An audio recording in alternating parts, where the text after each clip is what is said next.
శ్రీ శ్రీరామకృష్ణ సమర్థ సద్గురుదేవాయ నమః. ఈ మకర సంక్రాంతి నాడు ఒక విశేషమైనటువంటి ఆటలు ఆడతారు.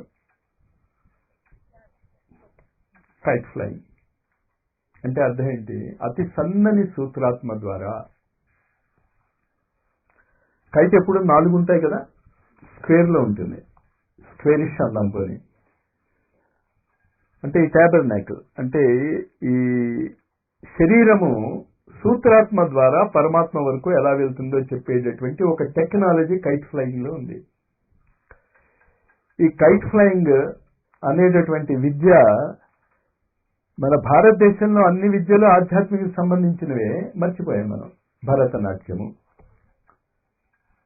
భగవంతుడికి సంబంధించిందే.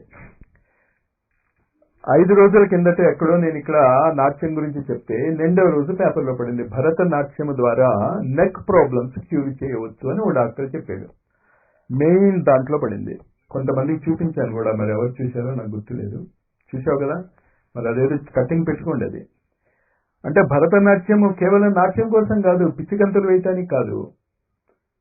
నీ నెక్ అంటే ఏంటి? నీ బ్రెయిన్ కి బాడీకి ఉన్న లింక్ కరెక్ట్ చేసేటటువంటి ప్రాసెస్ అది. అలాగే ఈ కైట్ యజ్ఞోపవీతము ద్వారా భగవంతుడి దగ్గరికి ఎలా వెళ్ళాలి అంటే, ఆత్మ పరమాత్మకి ఎలా వెళ్ళాలి.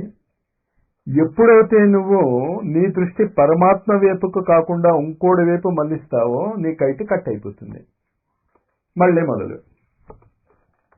చాలా చిత్రమైనటువంటి ఆటలు ఆ రోజు ఆడేవాళ్ళు. దానికి చాలా సింబాలిజమ్స్ ఉండేవి.